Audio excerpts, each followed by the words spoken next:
casualty producer was artillery, producing about 75% of the casualties. The same number the general used for this war. So yes, the mechanism of artillery is different, but in much shorter time frame. Now what we have is not only precision weapons, but the ability to deliver mass effective fires in a very concentrated space and time. What makes that so effective is not only the accuracy of the munitions, but as the general said, the ability to have reconnaissance and have real-time reporting and engagement, within a 10-minute strike cycle, which is unheard of in previous decades. The UAV is a critical component of that, and it is a race. I remember talking to some Ukrainian designers working on the UAV, and I asked them how often. So they were saying how they produce something, and the Russians produce something, and then back and forth. I said, well, about how often is that competitive cycle? They said about one side or the other needs to make a significant modification every 6 months. I would point out that in the recent Russian threats and mobilization and efforts against southern Ukraine in March and April this year, they tested an electronic warfare device that actually knocks UAVs out of the sky. Ukraine's biggest vacuum or weakness is in the air. Air played a small role in the summer of 2014, but after the Minsk I agreement basically was prohibited. The Russians never significantly played their air in this conflict. Ukraine's Air Force, based on literally Cold War relics, is rapidly becoming obsolete. And unless they find a way to modernize, that's going to be an enormous vulnerability. And ground-based air defense is, by itself, it can't handle the entire job, nor does it offer the ability to support strikes. Ukraine has made, I think, major breakthrough in land-based ballistic and cruise missiles that can, in fact, pick up some of the strike potential. It's interesting. A lot of people say, "Oh, well, Russia is turning the Black Sea into their lake." If you take a page out of the Chinese copybook, which is the Chinese are using similar type systems to drive our Pacific Fleet 1,000 nautical miles off the mainland of Asia. Well, with a similar system, the Russian lake turns into essentially a closed body of water that can be dominated from the land. So that's an important area that Ukraine has a major technological advantage. We talk about how and the limits of what Ukraine can do about its Air Force. The point is that Ukraine is in a long-term competition. And it isn't just in building new technology or new systems. It's also having access to world-class technology. And in the process of having that production system, producing things in quantity, but also counting or addressing the issue of what we call in the United States the bow wave effect. What is the maintenance? What are the replacement parts? What's the training involved? What is the logistics sustainability? Those are all issues that come with any new weapon system. My fourth point. I'm almost done. If you give me one more minute, I'll quit. I'm sorry. Right.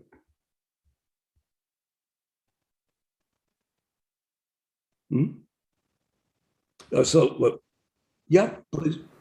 Yeah, because speaking of, I'm with you. I'm following what you're saying about the deficits and the biggest challenges that we have.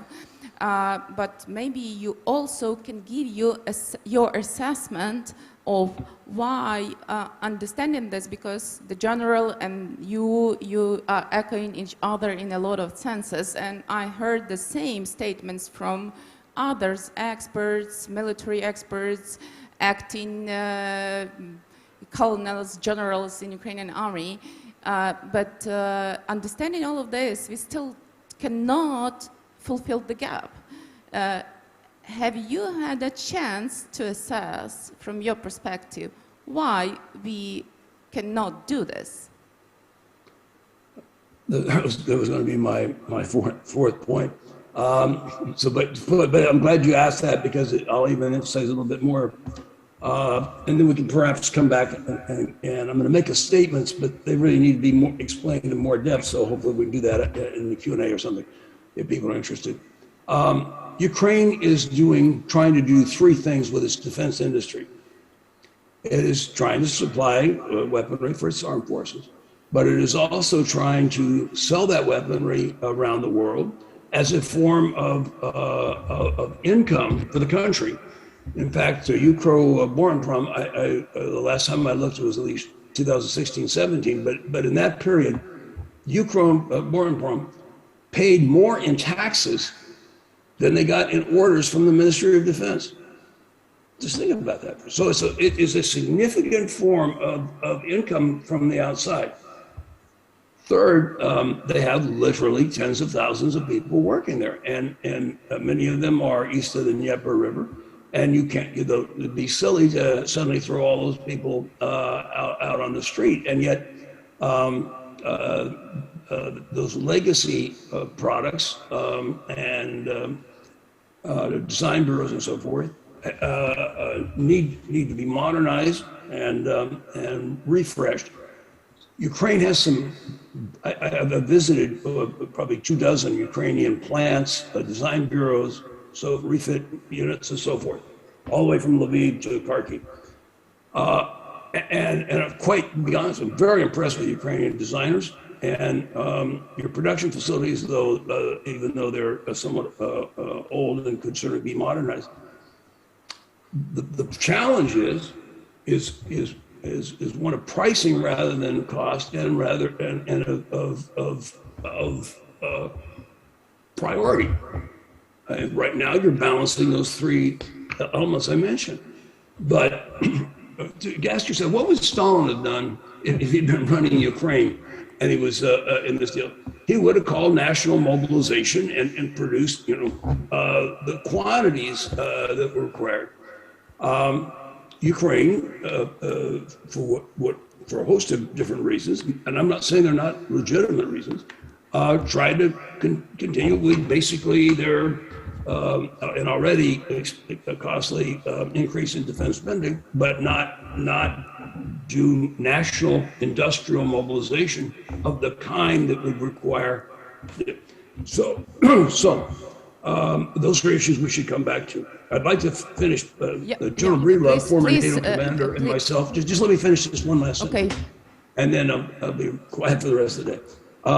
General Breedlove, former NATO commander, and Ambassador Herbster, former American ambassador to Ukraine, and I were at U.S. Congress 10 days ago, testifying actually on both the Senate and the House on the security situation in Ukraine.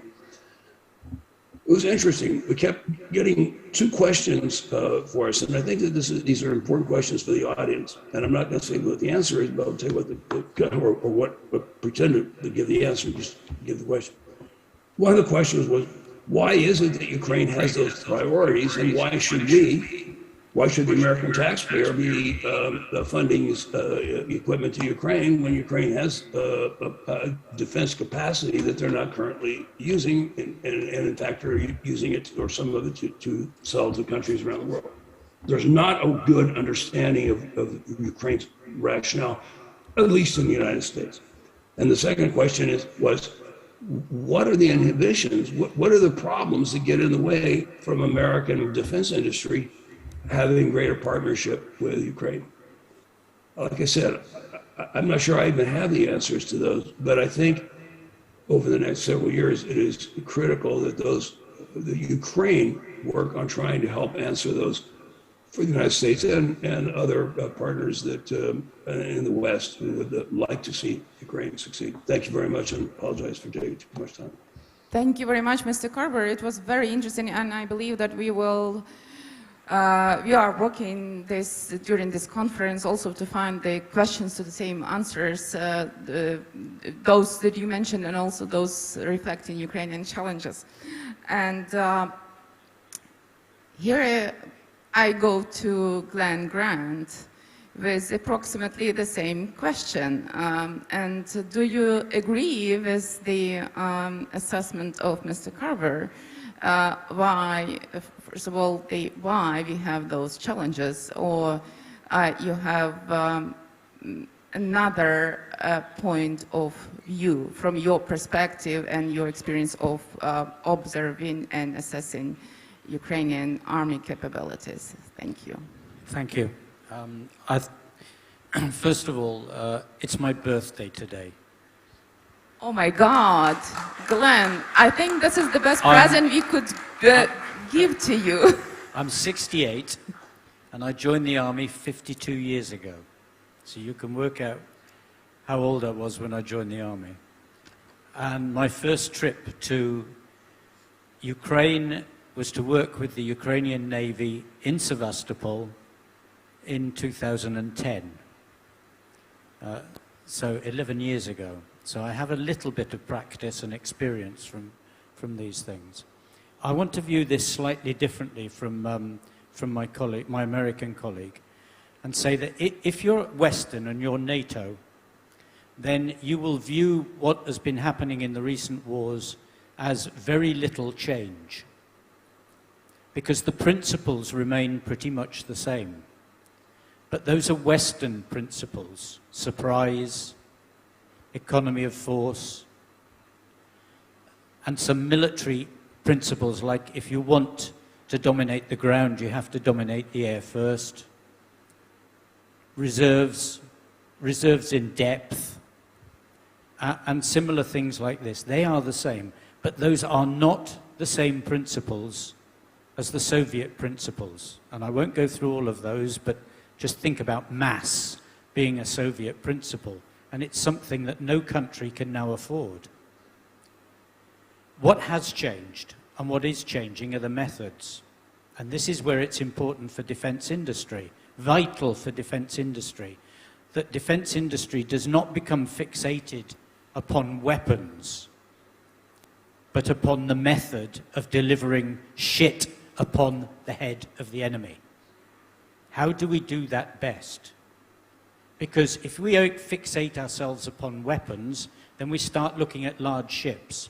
People, the cost of a large ship is enough to revolutionize the surveillance for the whole of the army, plus better systems for the artillery. Which are we going to get the most value from? So we have to look beyond weapons and start looking at what are those methods that we need. Faster, further, more effect, better coordination between land, sea and air, better training. And those are the things that industry should be able to provide. But now we have a fundamental problem. And that fundamental problem is that the military in Ukraine has not reformed its thinking. It has not followed what is happening in thinking terms, in methods and in principles. You cannot control, in my belief, you cannot control a war from the General Staff. You can only allocate resources. You cannot control a war by having big weapons, because it's the commander on the ground who's going to fight. It's the commander on the ground who needs the weapons, who needs the surveillance, who needs the new method. You can't fight over his head. You have to give it to him, and we're not doing that. The volunteers are doing that. It's the volunteers who are bringing the bits that commanders need to the front line, not the system. So we're not supporting the commanders. Now this leaves me with 3 questions. And those 3 questions are quite simple. First of all, for industry, for defense industry, we need an open doctrine of how we're going to fight. Who is going to provide that doctrine? Who is going to write the doctrine of how we're going to fight? Because if defense industry does not have a doctrine, it cannot see which methods need to be improved. defense industry is then just producing weapons. It's not looking at methods and systems. That's the first question. Who should write the doctrine? The second question, how do we judge how to spend the budget most effectively? It doesn't work at the moment, clearly, because we're thinking about big things when often small things would give much, much more effect across the whole battlefield and across the whole world, across a whole Ukrainian fighting world. So who should judge how to spend the budget? It's done differently in other countries. It's not done the same way that I understand it in Britain, in Ukraine. It's not done the same way in Azerbaijan as in Ukraine. And my third question is, how do we get all of defense industry to be supported equally by government? Not just the government-owned defense industry, but all those small companies, all those emerging IT companies, and those IT companies who are still not involved in defense, but have IT systems and software that could be used for defense. How do we pull all of those together for Ukraine? Thank you. Glenn, excellent. Thank you. And I believe we will, I will not ask additional questions right now because I believe that the audience will have questions. Я попрошу аудиторію потихеньку готувати ваші запитання до спікерів. Ми будемо мати достатньо часу. Не зараз, ще ми трошки продовжимо наше обговорення, але ми будемо мати достатньо часу для ваших запитань, тому прошу їх підготувати. Ну, пане Юрію, ось я умисно, як ви вже здогадалися, вас тримала вашу позицію на завершення, тому що так чи інакше вам і всім нам доведеться давати відповідь на ці виклики, про які тут згадувалося.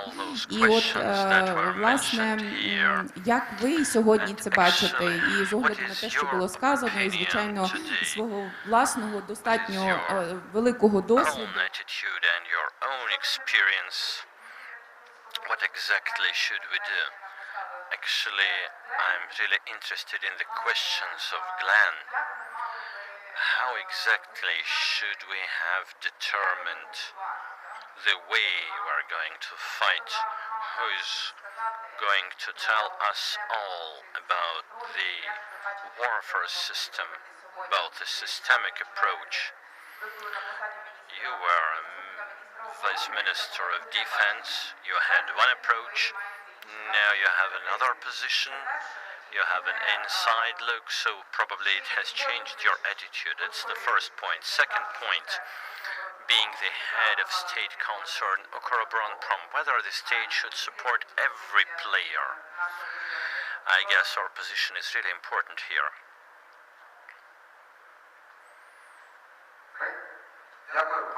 Thank you. Now it is really loud. Can we make it a little bit more quiet? Thank you, Ms. Oksana. Thank you for those important questions of both Mr. Carver and Mr. Glenn Grant. I'm greeting him again. Happy birthday, dear colleague. And of course, I will try to answer, or rather to clarify those questions. Today we're speaking about the development of the defense sector, the technological updating, creating not only of conditions mentioned by Mr. Grant, no, creating the new system, the new environment, targeting innovations and rapid development with various forms of property. But first, having analyzed the wars of the recent century and the hybrid conflicts of recent years, we can say that in previous century the warfare has been changed by nuclear weapons. So, what is going to change the warfare of modern age? The modern wars that are going right now, the wars that are going on in various countries. I believe that the future belongs to high-tech drones. This is not only an issue of unmanned aircrafts. This is an issue of unmanned systems. I believe that in the nearest decade we will see the multiplication of unmanned systems that will target, lock and hit it without any harm for human life, while man will be only the operator, managing, controlling the system from his office without any danger for his life or health. Well, recently these systems were applied only in rich countries, but now they are a mass product, for example in Turkey or in Israel, and they are changing the warfare dramatically. We have seen that during the Nagorno-Karabakh conflict. Actually, that changes the economics of the country. The investments into high-tech unmanned aircrafts, creation of close changes, investments into cyber weapons is the future of the defense sector worldwide. And of course it is important for Ukraine as a part of the international market. It's evident that in the next decade war will be not only the competition of economics. Of course it will be a competition of intellect, and the countries with the high-tech weapons will dominate. That brings out a conclusion that modern weapons is needed for victory. This is what Glenn mentioned in his report, and actually this is our objective, creation of the environment system, bringing innovations to defense sector, targeting science and education, and the responsible institutions towards this objective. They all should invest. They should invest money, attention, international cooperation into the development of defense innovations. Speaking about the creation of environment system, we are speaking about the development of effective institutions, cooperation network and clusters. And of course, today I'm greeting everybody because on July 13, during the meeting of the Verkhovna Rada initiated by the President Volodymyr Zelensky, it has approved the Law 3822 that is a basis for creation of new institutions and reload of state defense sector. I'm thankful to all who advocated this law at all stages of implementation of this reformation of the defense sector. I know that here we have guests that contributed to the implementation of this law and the systemic reformation of the defense sector. I'm grateful to you. Please applause.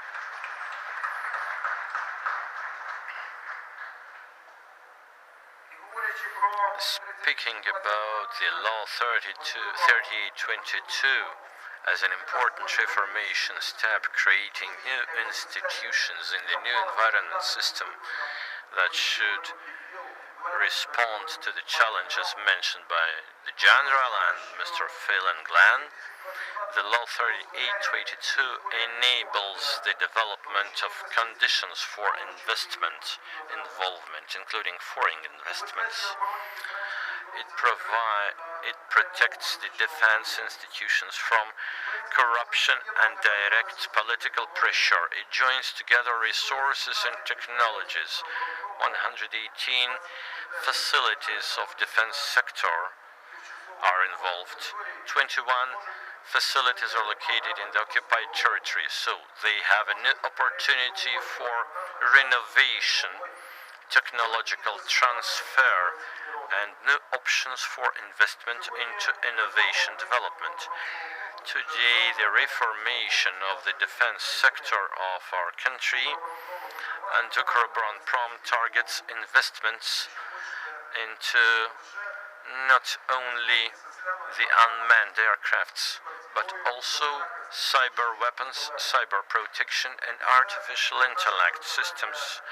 We believe these are the elements that have their competition benefits in future. We are also trying to enforce cooperation with our international partners and private companies, because corporate conditions create new opportunities for growth and development, including the development of private defense sector. It creates the condition for foreign companies to cooperate with our sector and to start the new sectors and new facilities. Ukraine should be considered a reliable partner with a strong capacity of defense sector.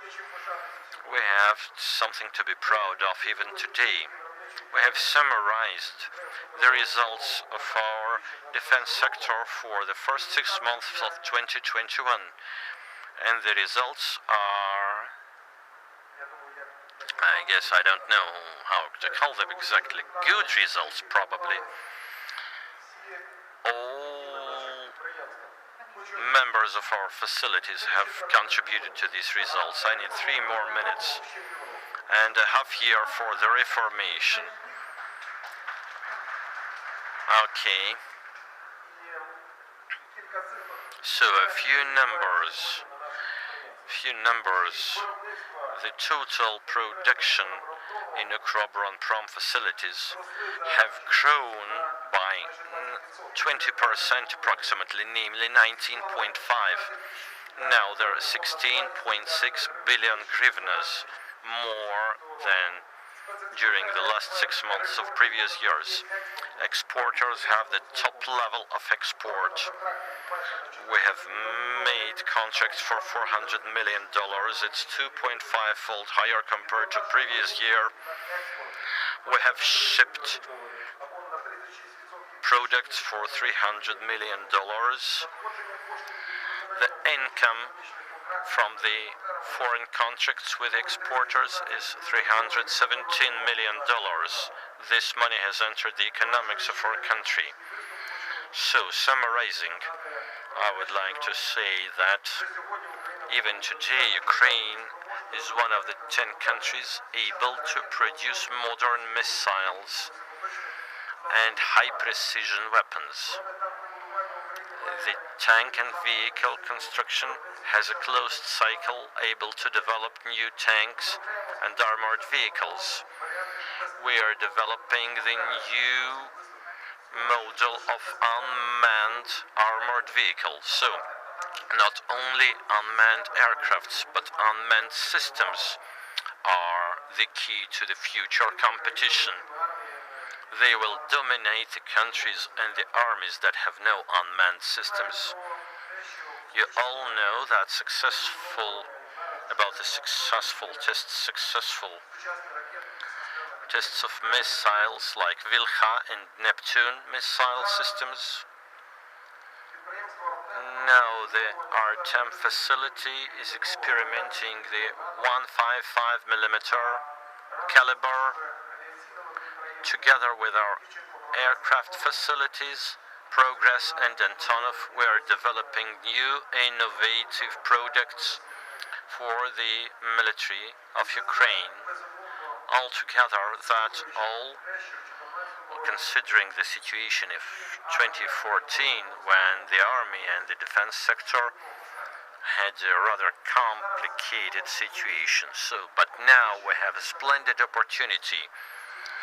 Through international cooperation and technological transfer, we are able to make a dramatic progress in defense sector and return back to the leadership position in global market, considering the investments into innovations, new technologies, and new armaments.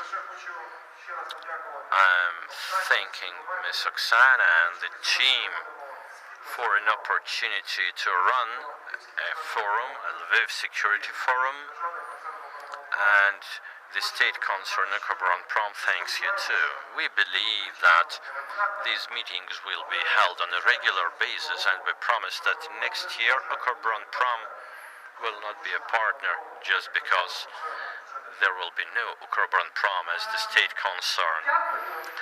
Thank you. That is a promising report, and I'm thankful for your partnership and for the opportunity of this conversation. I believe that many ideas that will be spoken today and tomorrow, they will be rather useful for you during the modernization and search for solutions you need for further development. So now I would like to have an opportunity for a discussion. So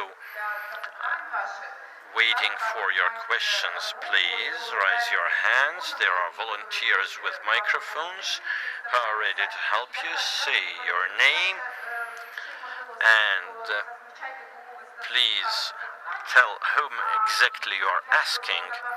I would rather collect several questions and then give you an opportunity to answer. So please. Good afternoon. My name is Pavlo Dzianko, journalist.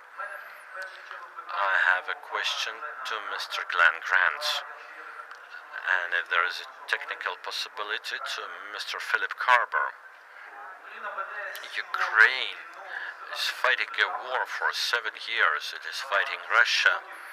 During those 7 years, we have occupied territories. There are thousands of casualties.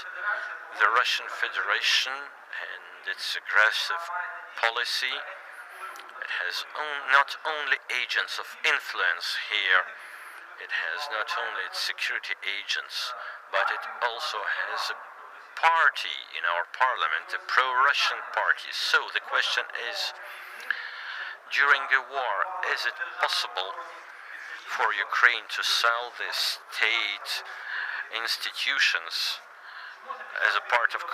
So during war, can you sell the defense facilities? Thank you, Mr. Glenn. Чи ви готові? I'm not sure I completely understand the Okay, okay. I will try to.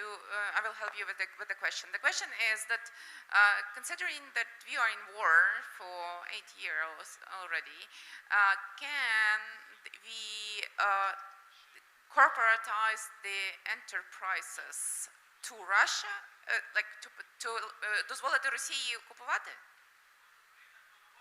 Can you let Russia? Principle can we privatize or corporatize the enterprises in the course of war, considering that Russia is present here and can actually interfere and buy even not legally, part in those enterprises? I think the answer is yes, but you just have to, this is where Parliament has to make sure that the law is very clear of who can buy enterprises and who can be involved in those enterprises. And other countries do this quite successfully. America does it all the time. They lay down very strict guidelines of who can be involved in defense industries. So you'd have to do exactly the same here. Thank you. Mr. Carver, short answer, yes or no? The sound, we don't hear you. No. Unmute yourself. Sorry, Mr. Carver.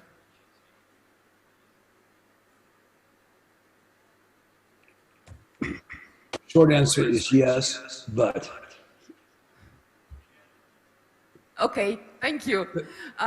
Будь ласка, Можна я прокоментую теж, тому що Please я відчуваю, let що me підтекст comment цього because запитання це якраз I feel that реформа Укроборонпрому. sort of І один question з міфів, що regards the reformation of підприємства Ukроборонprom.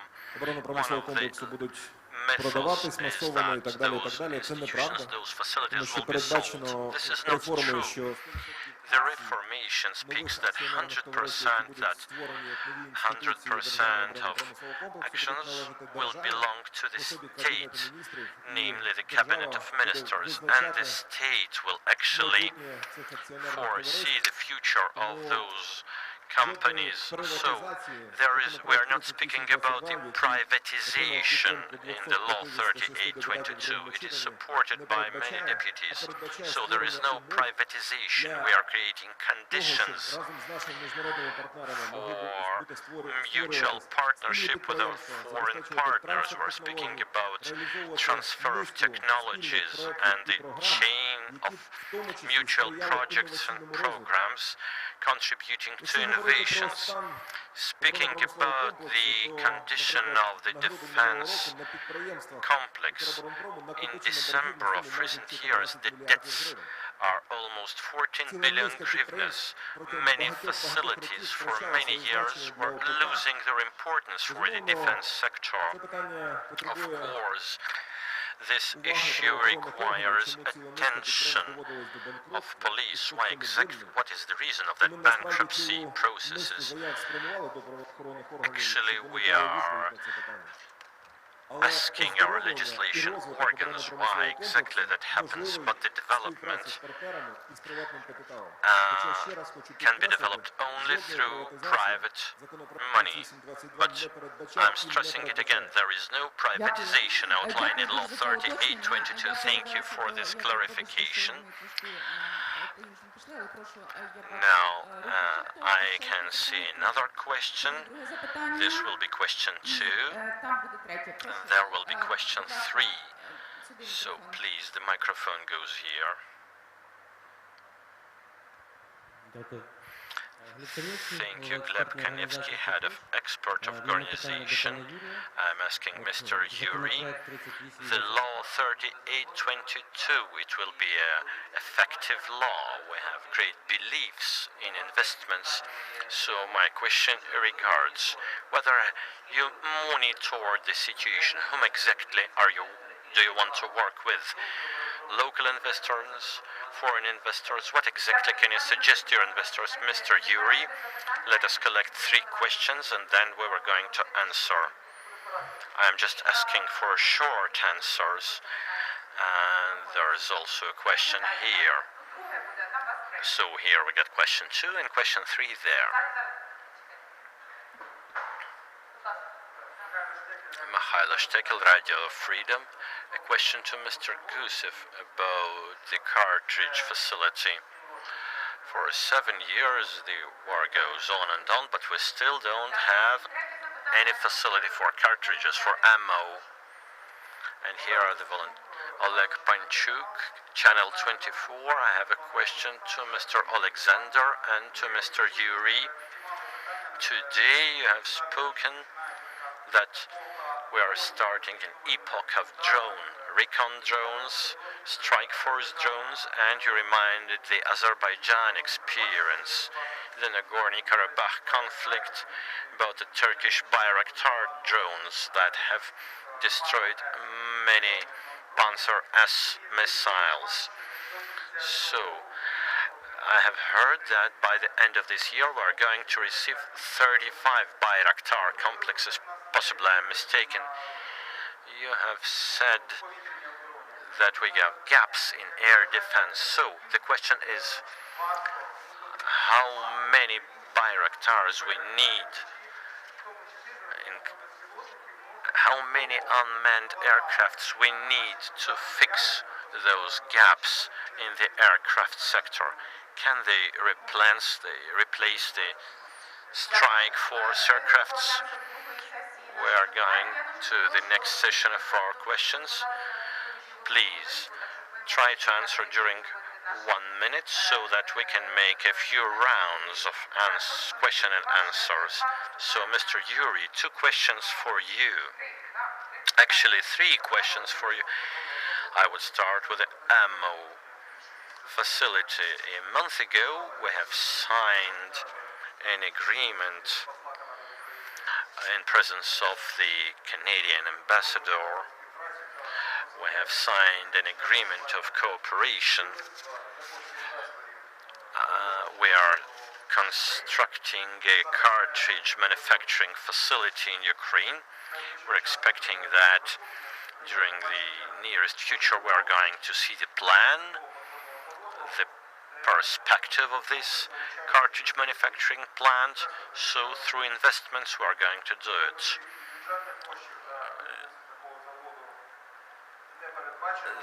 Will be no budget investments, at least in the project with Canadians. Second, the question about investments projects. So the cartridge manufacturing plant, we are also choosing 10 pilot investment projects we are going to suggest to our partners, the partners from the USA, the partners from the NATO, the partners from the Persian Gulf countries and Asian countries. We are already connected to them, we're already cooperating with them, we are already shipping our products there and running mutual projects. One of those projects has been presented at 2 days safety and security exhibition. That's an unmanned aircraft Sokil 300. It's a good and promising product both for Ukraine and worldwide market. It's an unmanned aircraft developed by Luch Construction Bureau. And question number 3 about the production, the missiles and so on. We are working for the army and we are based on the requests of the army. And we are doing everything so that the state defense request is completed in time. This year we have completed all contracts and we are continuing our work. So speaking about the quantity and quality of products outlined in the request, no comment. It's a confidential information, and I'm stressing that our main objective is providing of our army with armaments and technique required by the army. Thank you. Thank you for your answers. The last question was also addressed to Alexander, and I would probably specify it a bit more. I understand that probably you will not be able to calculate the numbers off the top of your head or just here. But adding to the question of the journalist, I would say, what process do you see, the process that the country needs to have to be able to do the calculation, something that Glenn Grant was talking about? How would we speak about the needs, what we need and to what quantity? Well, we are doing this process. It's a war in the country. We are at war, and we are at war with what we have. We analyzed our needs, the budget that we have now, and we looked into the future, what we see for mechanized brigades, for our Air Force. We have the data, we supplied it to the Ministry of Defense through the General Staff. The rest depends on the government. It's not the decision we can make. This year we will find several of the Bayraktars. 5 of them will go to the Navy, but we need dozens and dozens and dozens more to be able to close the gaps that we're talking about when we talk about the Air Force of Ukraine. But this is not the only solution there is. There are certain questions with Bayraktars depending on weather conditions. Using them in Azerbaijan means they had cloudless sky, which is not the case in Ukraine. And even testing showed that there were certain problems there. We see perspective for our unmanned vehicles. Sokil, maybe they will demonstrate characteristics that are better for our conditions. I'll say that Bayraktar is a powerful weapon. We use it, we test it, and it's a long process, something which will continue in future. Okay, we have enough time for one more session of questions. So please, if you have your questions. Thank you for this possibility to ask a question. I would like to welcome Glenn and Yuri, Defense News Journal made your company into the top 100 of companies in the world. That's the achievement for Ukrokonprom. I'll go back to Glenn's questions because they're very important in terms of effective use of resources that the country has, the resources that the country is distributing, including distributing to defense industry.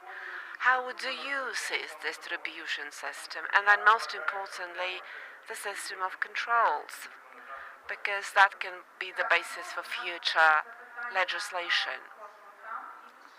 Yeah, we have one more question from over there, but please identify. Evgeny Kohan, Center of Public Investigation. Mr. Gusev, I have a question to you.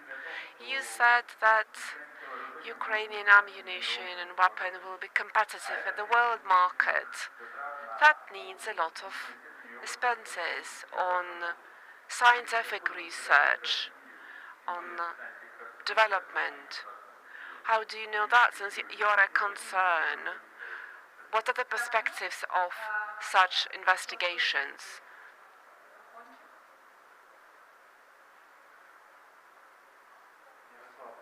Yaroslav Gonchar, Air Reconnaissance. The question I have, to Mr. Pavluk, Land Forces. Will you please say whether you accounted for the need? You're talking about the needs of Ukrainian armed forces. So do you account for the needs and ways of warfare? The national defense concept, military security, but how is it expressed in our case? How do you do it?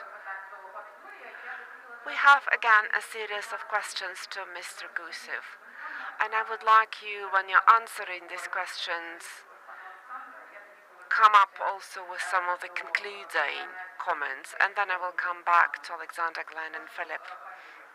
So Yuri, please. The second question related to our production, our industry being competitive if we invest in innovation. I will highlight that right now we have a series of products that are the best in the world. This is armored vehicles, BTF-4, Oplot, the tank. These are missile systems as produced by Luch Construction Bureau. That's also the case for aircraft construction, radar systems that are done within Ukroboronprom. Now we are working to make sure that this funds that special exports have for the external contracts are used in part to support the projects that will have better future for Ukrainian armed forces and will be competitive at the world market. I already said that now we are selecting 10 of the most prospective developments that could get the investment funds. And the first question, Ukroboronprom really made it into the top 100 of the global rating of defense industry companies. in the world. That was achieved because of the results that we have. We demonstrate good results in the 6th month of this year too. We work actively on going back into the top 10 companies in the world market from the points of view of our capacity and create conditions for investment, PPP partnership together with our companies. And we right now trying to help a dozen of our companies that did not receive attention in this past several years. However, the most important goal of ours is the state order, helping our armed forces, working with our armed forces on the newest kind of weapon and ammunition that they need.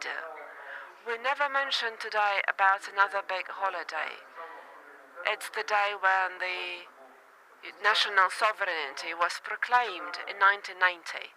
It was one of the first steps to the independence so long awaited.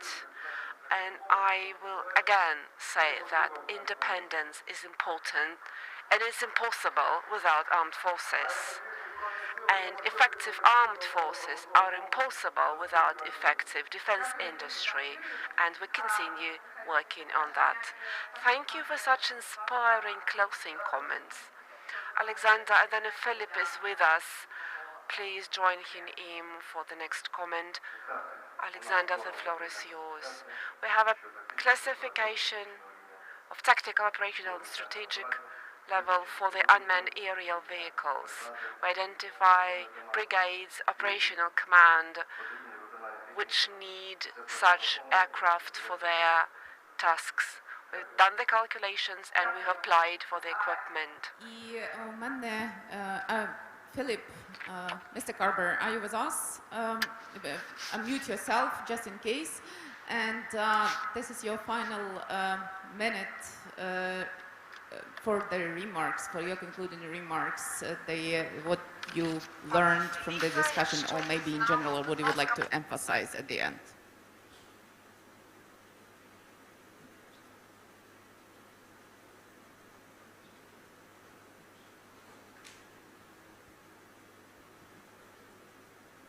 Mr. Carver? Oh, excuse me, I thought you were talking to the general. Just 1 minute final remarks, please. Okay. But I think what's critically missing in Ukraine is a relationship, is a strategy for the defense industry. And it's not going to get better just by cutting it up. The issue is with finite resources, you have to prioritize. Well, you can prioritize on a number of measures. Currently, as I said, you have sort of 3. But what needs to be done is a matching of saying, what is the most important, where do you have a competitive advantage? Let's say it's in this. That should not have the same consistent funding as an area where you don't have a significant advantage.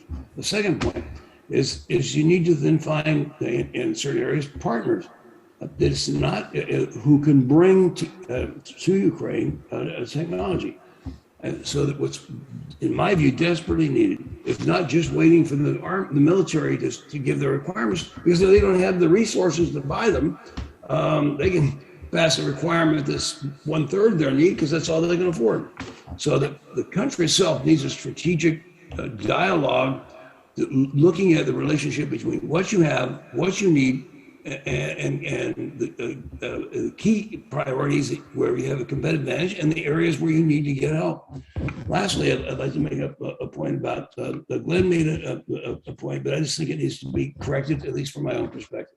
And by the way, I'm saying this with the highest respect for Glenn. His point about the military attitude is correct for 2012 and 15, when Ukraine only has, in 2012, had 12 combat-ready battalions, not brigades. Now you have 66. Ukraine has demonstrated over and over, Ukrainian military demonstrated the ability to operate independently and with great initiative. Just look at Zabrowski, your first hero of Ukraine. the largest and longest armored raid in recorded military history. And I could give you a dozen other examples. So those are my 2 points. Thank you very much, Mr. Carver. And Glenn, Yeah. you see that your critical 2 questions so far Haven't been haven't been answered. Maybe you can give a hint. Well, I think the first thing, the hint, is that the budget is not big enough for everything. And we have to slim down the defense structure. The military structure has to be slimmed as much as possible to get rid of all the waste so that we've got more money to spend on the front line and to spend on everything else. This is critical. We are wasting money hand over fist across the whole of the rear area of the defense system. Course is too long, lots of things that can be changed. That's one thing, because the budget is too small. The second point is defense industry is there to serve the army, not the army to serve defense industry. So I don't care what defense industry can produce, the biggest and best weapons in the world, but if we can't use them or can't afford them, that defense industry is wasting its time on something that we can't use. So those are my 2 sort of points, but the assessment, of my 3 questions, we need to get a doctrine, an open battle fighting doctrine, how we're going to do business. And if the General Staff can't write it, I know people who can. Thank you very much. Excellent conclusion. Дуже дякую. Прошу подякувати нашим панелістам за чудову дискусію.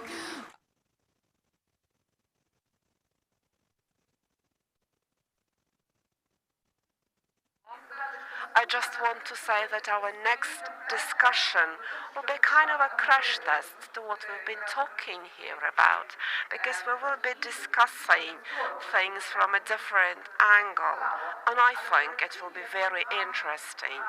But before we move on to the break, to get each other better and have some coffee, to have the press conference, it is my notification to the media. I would like to invite Mr. Grinievetsky, the head of Odessa Regional Administration. We were waiting for you. We are very happy that you finally made it here. Please, that's the microphone for you. First of all, my congratulations on the occasion of the holiday. This is the day where the Declaration of Independence was adopted. If you read the declaration carefully, it gives you lots of thought. My congratulations to people from Odessa region. It's a wonderful event. It's a big event. We are very much under the influence of Sea Breeze exercise 2021, which just finished. You know, 1997, I was appointed responsible for the first exercise in Ukraine. I see how the situation's changing. I see how the mood is changing and how the thinking capacity of our military personnel changed. I see that they want to be in the front. They want to be on the front line. And I mean here the front line literally and also figuratively, the front line of strategic planning, the front line of production. I listened to very interesting discussion we had here, and I would like to share my vision with you. In 2010, I initiated parliamentary hearings about military organization and security in Ukraine. Mr. Svida was working then. He was the head of the general staff. And we recommend to those who are interested in these issues, do look at the recommendations from those hearings. You know, the problem we are facing is that there is no sustainability in changing authority in Ukraine. Every previous government is criminal government. This is what we're facing. And this is not only bad for defense sector, it hinders the development of the country. Sovereignty, security, according to constitution, that's the responsibility of the armed forces. And I think that the strategy of military defense that was approved on the 25th of March by President Zelensky. And I do recommend that we study the decree number 225 issued on the 14th of May at the National Security Council about the strategy of human development. And actually, any kind of reform starts with the strategy of human development. Unfortunately, things are very bad there. Just one example, just take a look at what we see now. The school tests on maths, only 30% of school children could pass them. So what kind of reform are we talking about then? The biggest problem I see in the reform of defense sector and generally our military security is this. It has to be transparent, accessible, middle-term legislation. Then all of these state programs have to be coordinated. People in the defense industry feel it like nowhere else. And finally, the bill 3823 has the opportunity to reform Ukroboronprom. But let's be honest, there are questions that are current and there are strategic issues. From things that are relevant now, I see that we have no Bolton bank system that could issue credits, and this will hinder any kind of development. Not only defense industry, but any strategic industries. We already have a Ministry of Strategic Industries. So without this banking system, without credits, and this is how the whole of the world are working. And these credits have to be affordable. There have to be reasonable state programs to support that. We can't move on without that. Staff, personnel. We're not only talking about managers, leaders. We're talking about people at a lower level, just workers. In our Odessa region, we have 3 companies of Ukroboronprom, Storm, Granite. There are private companies that also work for them, Telecart, Pribor, for example. The average age of the technical specialist is 72 years.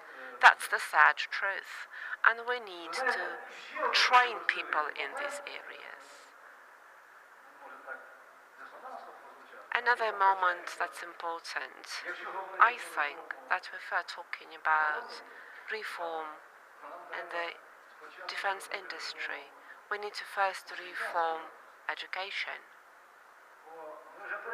Because we already see that teacher training, doctor training, nuclear weapons specialists training, IT specialist training on contract leads to problems in development. We lack teachers, we lack doctors,